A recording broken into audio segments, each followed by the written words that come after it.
Hello Mila, hello Jack, hello everybody else who's watching, and welcome to Storytime with Grandad. Today's book is Windmill by Michael Bond.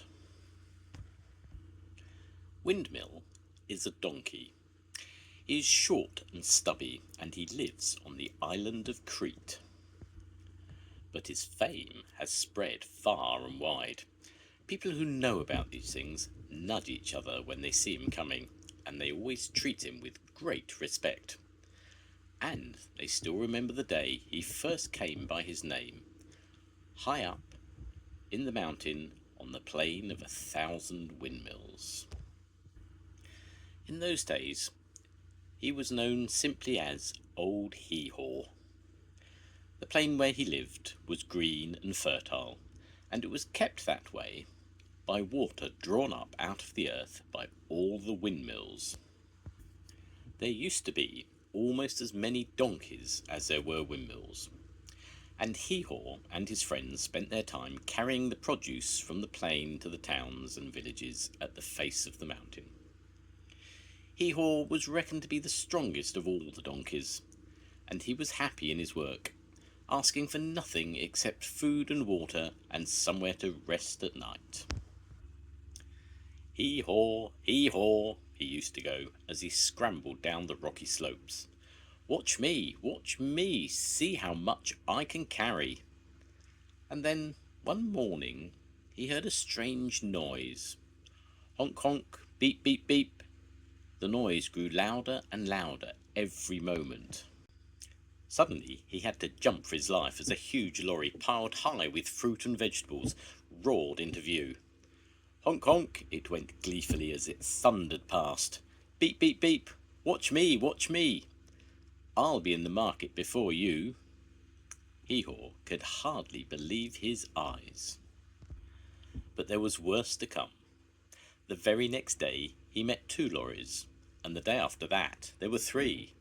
Soon there were lorries everywhere, and the once peaceful mountainside began to echo to the sound of these lorries. Honk honk they went as they swept past in a cloud of dust. Beep beep beep. Mind out, old Hee-Haw, they seemed to be saying. Out of the way, we have work to do. Honk honk, beep beep beep. We can carry more than you, 10 times as much in half the time. We can't think why you bother. It's time you were put out to graze. And it was true. No matter how hard the donkeys worked, they barely had time to reach the bottom of the mountain before the lorries were on their way back up again, ready for the next load. The farmers grew rich, and being rich, wanted to become richer still. Land which had grown only one crop was soon made to grow a second, and one by one the donkeys began to disappear. Most of them accepted their fate, for it was the way of the world, but Hee-Haw refused to give in. Bowed under the weight of his load, his leathery lungs swollen to twice their normal size, he struggled after the lorries. Hee-Haw, he cried. Hee-Haw, hee-haw. Just you wait, I'll show you. But the more he struggled, the more the lorries honked at him, and the faster they went. It seemed as though nothing could stop them. And then suddenly there was a change in the weather. The wind dropped, and all the windmills stopped turning.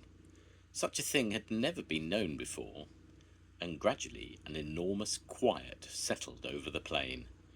The faces of the villagers grew longer and longer as time went by, and they saw their crops start to wither and die under the hot sun. What shall we do? They cried in despair. Without wind, our sails won't turn, and if the sails won't turn, the pumps won't work, and if the pumps don't work, we shall have no water, and without water we shall have no crops, and without crops we shall starve. Perhaps it is a calm before the storm, said one. Perhaps when the wind blows again it will blow twice as hard. But the elders of the village shook their heads. It's a punishment, they said. It is a punishment for being so greedy. It will need a miracle to put things right, and miracles only happen to those that deserve them.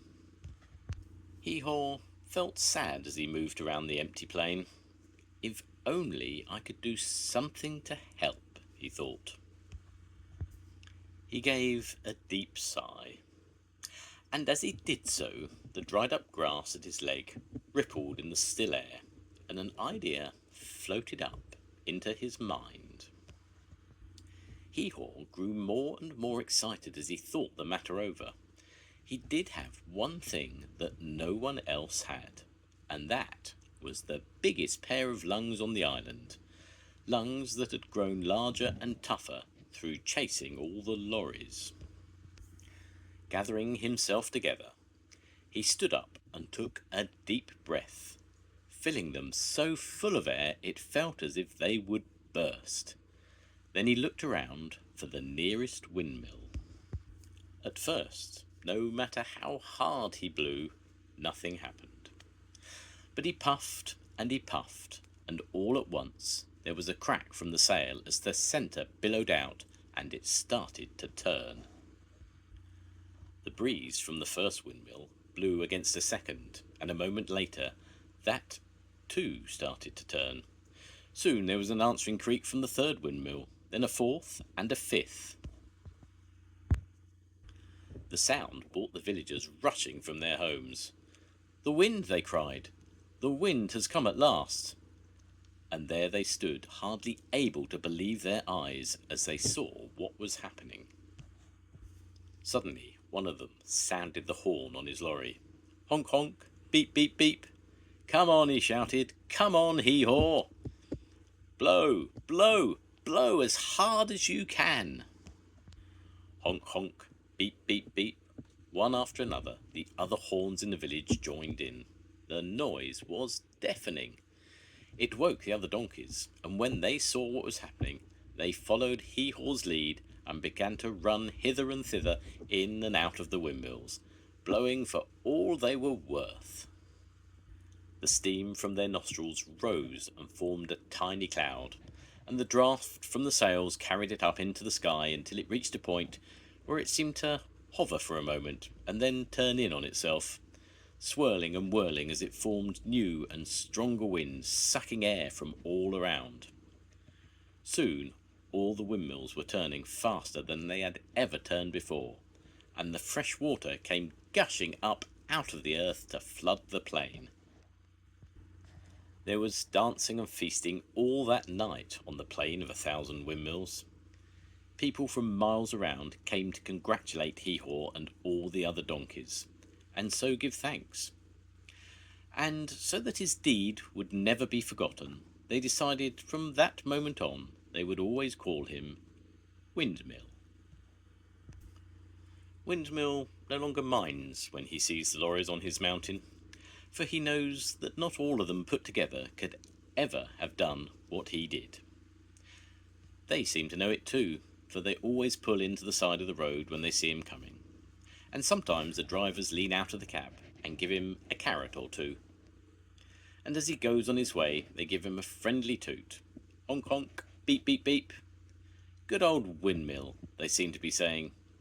Where would we be without you? The end. Goodbye, Mila. Goodbye, Jack. I'll see you soon. Goodbye, everybody. Bye.